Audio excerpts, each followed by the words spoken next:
Bienvenidos los que periódicamente estamos siguiendo la vida de Jesús, con lo poquito que tenemos, siendo que Jesús ha sido la persona más importante que este mundo ha tenido.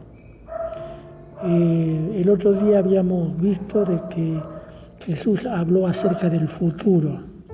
Cuando Él venga con todos sus santos ángeles, reunirá a la gente de todas las naciones y pondrá a unos a su derecha, a otros a su izquierda, y entonces armará un juicio y a cada uno le dará según sus hechos. Y después de que terminó de enseñar eso, acuérdense que faltaban 2 días, eran 2 días antes de que Jesús fuera crucificado. Dice, después de haber dicho todo esto, estamos en el capítulo 26 de San Mateo, Jesús dijo a sus discípulos, como ustedes saben, dentro de 2 días es la fiesta de la Pascua, y el Hijo del Hombre será entregado para que lo crucifiquen. Por aquel tiempo, los jefes de los sacerdotes y los ancianos de los judíos se reunieron en el palacio de Caifás, el sumo sacerdote. Acuérdense que en el tiempo de Jesús había un gobierno teocrático gobernado por sacerdotes, no era ni democrático ni era teocrático. El mismo que hay hoy en Irán. En Irán hoy hay también un gobierno teocrático. ¿Qué hicieron? Se reunieron los líderes religiosos que vivían cuando Jesús estaba ahí en Jerusalén, fueron al palacio del presidente que se llamaba Caifás. Se turnaban el poder entre Anás y Caifás. Anás era el suegro, Caifás el yerno, y se turnaban el poder. Y en este momento estaba Caifás gobernando y se fueron al palacio de Caifás, el sumo sacerdote, e hicieron planes para arrestar a Jesús mediante algún engaño y matarlo. Es decir, ya de antemano fraguaron la muerte de Jesús mediante una artimaña. Y Jesús lo sabía, Jesús lo sabía. Por eso Él dijo, dentro de 2 días viene la Pascua y ahí me van a crucificar. Y ellos decían, cuando te terminaron ya matarlo de antemano, ya antes de hacerle juicio, antes de nada, ya habían determinado matarlo. Pero decían, no durante la fiesta, para que no se alborote la gente. O sea, no durante la fiesta de la Pascua. Acuérdense que la fiesta de la Pascua es la fiesta más importante que tenían los judíos. Cada país tiene una fiesta importante que marca un hito de su historia. Acá en la Argentina, por ejemplo, es la fiesta de la Revolución de Mayo, después de la declaración de la independencia. En aquel entonces era la fiesta de la Pascua la más importante, porque era la recordación cuando habían sido liberados de la esclavitud de los egipcios 1500 años antes. Pascua significa liberación. Para nosotros los cristianos, la Pascua es que Dios nos libera del poder del pecado. El pecado no nos gobernará. Hay muchos cristianos que el pecado los gobierna. Y después dice, en el capítulo 26, después de eso, dice,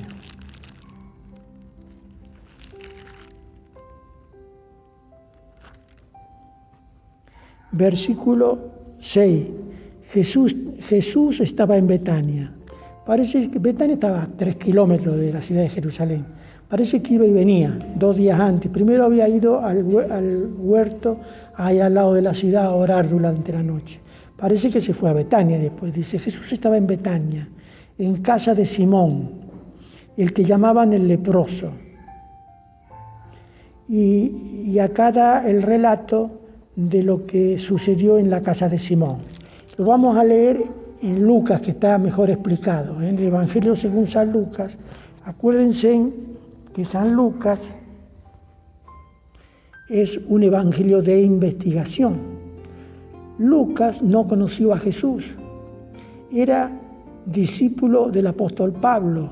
Era un judío griego, teóricamente griego, nacido en Grecia, pero que era médico y estaba colaborando en la extensión del Evangelio con el apóstol San Pablo. En el equipo que tenía San Pablo, que recorría los países evangelizando, Lucas era uno de los colaboradores de él. Y Lucas escribió este evangelio diferente que todos los otros, porque es un evangelio de investigación. Él se lo dirige a un amigo que se llamaba Teófilo y le dice: he investigado diligentemente todo acerca de Jesús y te lo voy a escribir, te lo voy a poner, te lo escribí para que vos lo entiendas, para que vos lo entiendas. Entonces, en Lucas, este relato, en el capítulo 7 de San Lucas, nos relata mejor lo que sucedió en la casa de Simón, el leproso, el fariseo. Teóricamente dice el leproso, seguramente que Jesús lo había sanado de la lepra. Y entonces en agradecimiento le hizo una cena.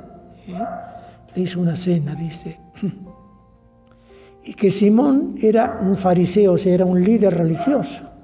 Era una persona que oraba todos los días, que ayunaba 3 veces a la semana, que era una persona respetada en el pueblo, un religioso, una persona importante. Y este Simón le hizo una fiesta, le invitó a Jesús a cenar, a comer en su casa, dice. Un fariseo invitó a Jesús a comer y Jesús fue a su casa. Esto está en el Evangelio de San Lucas, capítulo 7, versículo 36. Jesús fue a su casa. Estaba sentado a la mesa Jesús, cuando una mujer de mala vida que vivía en el mismo pueblo y que supo que Jesús había ido a comer a casa del fariseo, llegó con un frasco de alabastro lleno de perfume. ¿Quién era esta mujer? Cuando uno lee el Evangelio de San Juan, esta mujer era María, la hermana de Lázaro. Por eso yo digo que la prostituta que la Iglesia romana dice que era María Magdalena, no era María Magdalena, era María, la hermana de Lázaro. Una mujer que tenía sensibilidad espiritual a pesar de que había tenido una profesión no muy buena. Era prostituida, tenía los clientes que vivían en Jerusalén y la visitaban continuamente, y eran los que habían venido cuando Lázaro murió para consolarla. Pero era una mujer que tenía sensibilidad espiritual, y Dios no hace diferencia de personas. Nosotros a veces hacemos diferencia, pero Dios no hace diferencia. Y Jesús vino a sanar a los enfermos, no a los sanos, a curar a los enfermos. Dice, cuando una mujer de mala vida, que vivía en el mismo pueblo y que supo que Jesús había ido a comer a casa del fariseo, llegó con un frasco de alabastro lleno de perfume. Llorando, se puso junto a los pies de Jesús y comenzó a bañarlos con lágrimas. Luego los secó con sus cabellos, los besó y derramó sobre ellos el perfume. En el Evangelio de Juan también relata este acontecimiento en la casa de Simón, el fariseo, el leproso.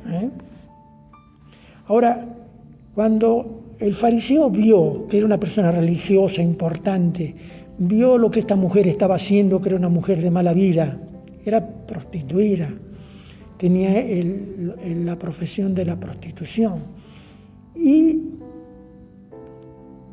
vio que Jesús se dejaba que esta mujer le toque los pies, que esta mujer llore a sus pies, que esta mujer con ese dolor en su corazón por su mala vida, que se arrepentía de lo que había vivido y lloraba a los pies de Jesús, y tomó este frasco de alabastro que era un perfume. Los judíos usaban mucho perfume, y ese perfume valía, ese frasco de perfume valía lo que una persona ganaba en todo un año de trabajo. Era un perfume muy caro. Entonces dice que lloraba y vino y derramó el frasco de alabastro sobre los pies de Jesús. Lo derramó.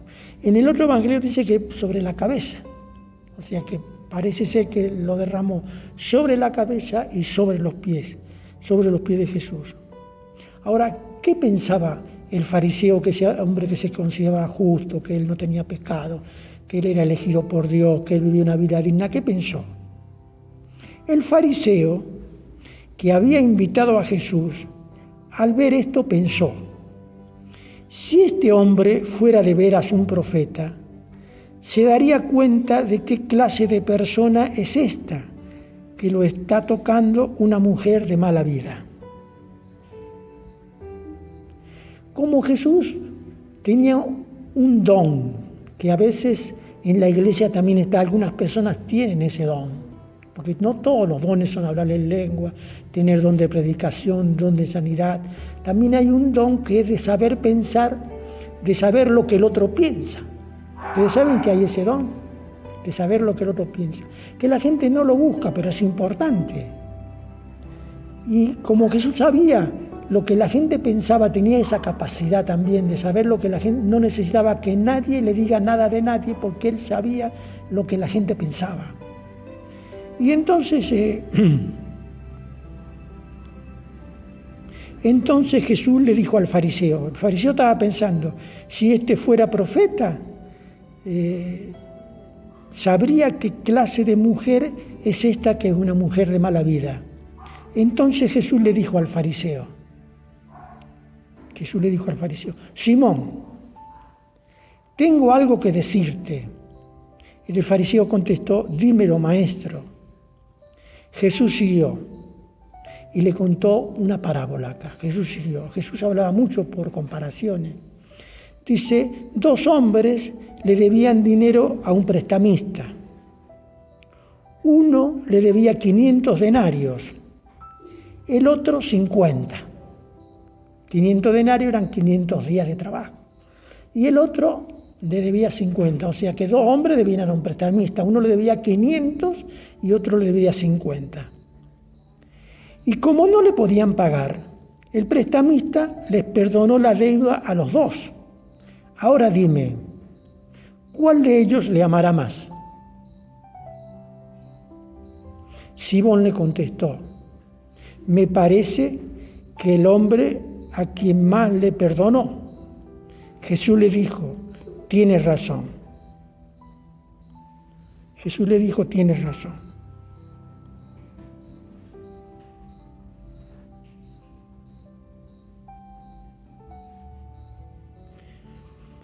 Entonces, mirando a la mujer, Jesús dijo a Simón, ¿ves esta mujer? Refiriéndose a María. ¿Ves esta mujer? Entré en tu casa y no me diste agua para lavar mis pies. Ustedes saben que había una costumbre en la época de Jesús, como Israel era un país muy polvoriento. No había calles asfaltadas, todas calles de tierra. Había la costumbre que cuando venía un invitado a la casa, lo primero que hacían es traer una palangana, que era de arcilla, que lo hacía el esclavo de menos jerarquía de la casa.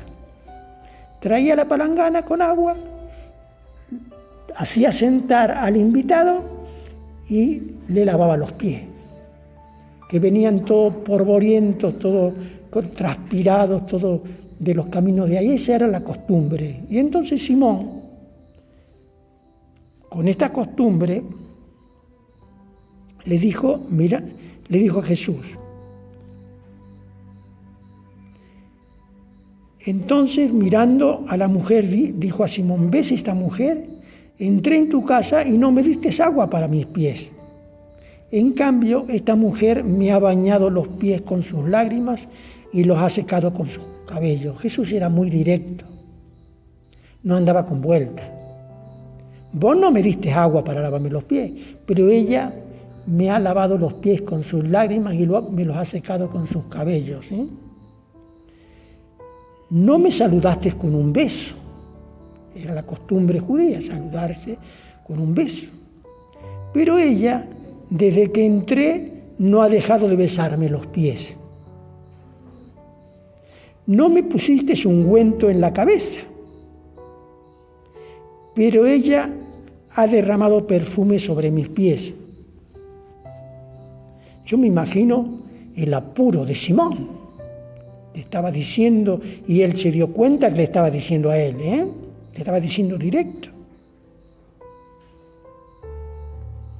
No me diste agua, no me trajiste un toallón para que me lo seque los pies, sin embargo esta me ha lavado los pies con sus lágrimas, me ha secado con sus cabellos.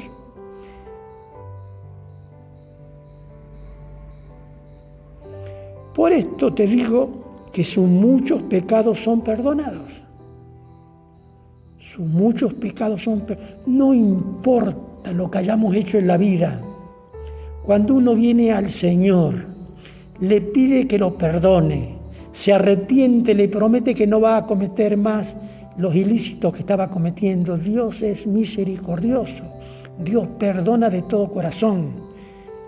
Por eso te digo que sus muchos pecados son perdonados, porque amó mucho. Pero la persona a quien poco se le perdona, poco amor muestra, que era el caso de Simón. Él no mostraba mucho amor, pero esta estaba derramando su vida sobre Jesús. Entonces el Señor le perdonó sus pecados. Nosotros los cristianos hoy día también tenemos el poder para perdonar los pecados, no solamente el cura cuando la gente va y se confiesa. Y entonces le manda unas penitencias y entonces le dice, bueno, que tus pecados van a ser perdonados. Todo cristiano es sacerdote de Dios, todos podemos perdonar los pecados y también podemos retenerlos en las personas, que no se le perdone, tenemos ese poder, que en mucho esto nos enseña ni se predica en las iglesias, pero tenemos ese poder. Lo que ustedes hagan acá en la tierra, Dios hará allá en el cielo. Si ustedes atan, Dios atan. Si ustedes desatan, Dios desata. Acuérdense. Entonces Jesús tenía también ese poder porque también era sacerdote de Dios. No era Dios. Él había dejado su deidad, ya lo vamos a ver más adelante. Él había dejado su deidad y había venido y era hombre, pero tenía la capacidad de ser profeta y sacerdote de Dios. De hecho, que lo conocían como el profeta Jesús de Nazaret de Galilea. Luego dijo a la mujer, tus pecados te son perdonados. Miren, ¿por qué hay tantos psicólogos y psiquiatras? Por el sentido de culpa. El sentido de culpa destruye a la gente, porque toda la gente sabe lo que hace. En su ser íntimo puede vender una imagen, pero adentro sabe cada uno lo que es y sabe cuáles son sus bajezas. Y ese sentido de culpa de su bajeza lo destruye. Y el Señor puede liberarnos de ese sentido de culpa. Dice el apóstol Pablo, libres ya de culpa de pecado, hemos hecho la paz con Dios. O sea, la sangre de Jesucristo nos limpia de todo pecado y entonces es jurídico. El precio para que nosotros seamos librados de culpa, cuando uno se arrepiente de todo corazón como esta mujer y entrega su vida a Dios, Dios es misericordioso, nos perdona, nos libera y somos una nueva creación de Dios. No necesitamos más ni psicólogo ni psiquiatra, porque el que es el psicólogo es médico de la mente. ¿Y quién es el que nos sana? El Señor. Y el que hace que nos cura nuestra mente. Nos cura nuestra mente. Luego dijo a la mujer, tus pecados te son perdonados. Los otros invitados que estaban allí comenzaron a preguntarse, ¿quién es este que hasta perdona pecados? ¿Quién es este que hasta perdona? Estaban buscando en qué Jesús lo podían agarrar en infracción. Y aún en una cena íntima de agradecimiento que Simón lo invitó, seguramente que había sido sanado de la lepra, porque se llama Simón el leproso, que vivía en Betania. Ustedes saben que el pueblo de Betania todavía existe, se llama Lazarayet, porque era el pueblo donde Lázaro vivía. el pueblo donde Lázaro vivía, donde Jesús pasaba las noches cuando venía a Jerusalén de recorrer el país, venía a Judea, a Jerusalén, él pasaba la noche en Betania, en la casa de María y Marta, estas mujeres que tenían esta profesión de la prostitución. ¿Qué dijo la mujer? Tus pecados te son perdonados. Los otros invitados que estaban allí comenzaron a preguntarse, ¿quién es este que hasta perdona pecados? Pero Jesús añadió, dirigiéndose a la mujer, por tu fe has sido salvada, vete tranquila. ¿Cuál es el precio que hay que pagar? ¿Hay que ir de rodillas hasta la punta de un monte? ¿Hay que ir a un santuario? ¿Hay que hacer penitencia? No, hay que tener fe. Aquel que tiene la fe mueve montaña, hay que pedirle a Dios. Jesús le dijo a esta mujer, por tu fe has sido salvada, vete tranquila. Y hoy nos dice lo mismo, sin fe es imposible agradar a Dios. El que se acerca a Él es necesario que crea que Él está y que Él va a responder nuestra oración. Bueno, espero que Dios los bendiga, los proteja, los guarde, los sane a aquellos que están enfermos, aquellos que tienen problemas económicos, Dios les dé la salida. Y esto Jesús lo enseñó 2 días antes de ser crucificado. Es una cosa importante, es una cosa importante. Que Dios los bendiga.